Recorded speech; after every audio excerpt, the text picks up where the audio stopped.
20 साल, इतने लंबे समय तक बिहार की राजनीति एक ही चेहरे के इर्द गिर्द घूमती रही, नीतीश कुमार। लेकिन अब वो वक्त आ गया है जब बिहार को एक नया मुख्यमंत्री मिलने वाला है। 10 अप्रैल को नीतीश कुमार दिल्ली में राज्यसभा सदस्य के रूप में शपथ लेंगे और उसके बाद 15 अप्रैल को बिहार में नई सरकार का शपथ ग्रहण हो सकता है। यह सिर्फ एक सरकार बदलने की खबर नहीं है, यह बिहार की राजनीति में एक पूरे युग के बदलने की खबर है। और जो नाम सबसे आगे चल रहा है वो है सम्राट चौधरी। नमस्कार, आप बिहार न्यूज़ टुडे देख रहे हैं, मैं परमवीर सिंह।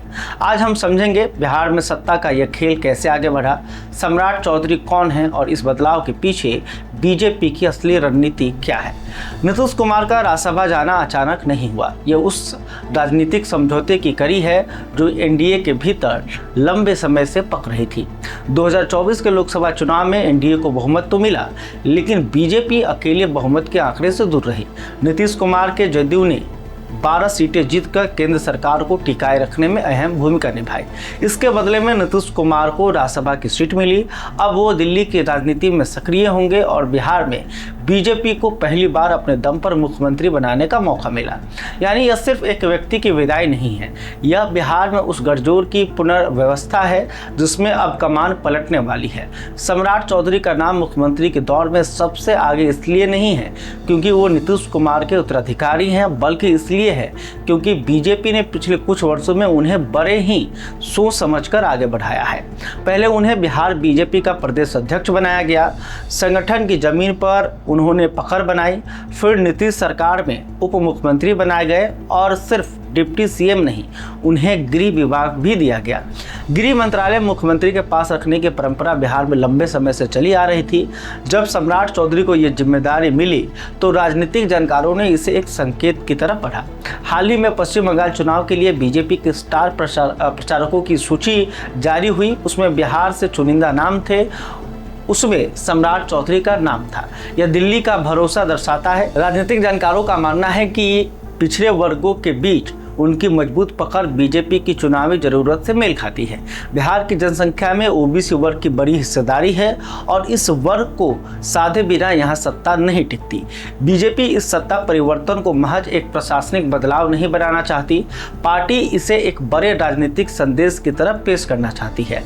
शपथ ग्रहण समारोह भव्य होगा। खबरें हैं कि प्रधानमंत्री नरेंद्र मोदी और गृह मंत्री अमित शाह खुद पटना आ सकते हैं। नीतीश कुमार की मौजूदगी भी होगी ताकि यह संदेश जाए कि यह बदलाव सहमति से हुआ है, टकराव से नहीं। बीजेपी की नज़र सिर्फ बिहार पर नहीं है, बंगाल चुनाव, असम चुनाव और आने वाले अन्य राज्यों के चुनाव भी उसके सामने हैं। बिहार में एक ओबीसी चेहरे को सीएम बनाना यह सिर्फ बिहार की राजनीति नहीं बदलेगा, यह पूरे हिंदी पट्टी के लिए एक सियासी संदेश होगा। नारी शक्ति वंदन विधेयक को संसद में लाने से पहले यह बदलाव पूरा करने की कोशिश है ताकि जब महिला आरक्षण का मुद्दा उठे तो बिहार में नई और स्थिर सरकार पहले से काम कर रही हो। बिहार की राजनीति में यह बदलाव अचानक नहीं आया, यह उस लंबी शतरंज की अगली चाल है जो बीजेपी ने 2024 के बाद से खेलनी शुरू की थी। नीतीश कुमार का जाना एक अध्याय का खत्म होना है, लेकिन बिहार की जनता के लिए असली सवाल ये नहीं है कि सीएम कौन बनेगा, बल्कि असली सवाल ये है कि गैस सिलेंडर कब मिलेगा, सड़क कब बनेगी और रोजगार कब आएगा। 15 अप्रैल को जो भी शपथ ले उसके सामने बिहार की जनता की उम्मीदों का बोझ होगा और वो बोझ किसी के लिए भी हल्का नहीं होता। खैर, अभी तक आपने हमारे चैनल को सब्सक्राइब नहीं किया है तो तुरंत कर लें। आप क्या सोचते हैं बिहार में सत्ता परिवर्तन को लेकर, सम्राट चौधरी को लेकर, नीतीश कुमार को लेकर और नए मुख्यमंत्री से आपकी क्या उम्मीद है, कमेंट करके बता सकते हैं। वीडियो फेसबुक पर देख रहे हैं तो हमारे पेज को भी फॉलो कर लें। बहुत बहुत धन्यवाद। वीडियो पसंद आए तो इसे लाइक और ज्यादा से ज्यादा शेयर करें। हमारे चैनल को सब्सक्राइब करना न भूलें ताकि आपको हर जरूरी खबर सबसे पहले मिल सके। अगर आप किसी खास विषय या मुद्दे पर वीडियो देखना चाहते हैं तो कमेंट करके जरूर बताएं। आपकी राय हमारे लिए बेहद अहम है।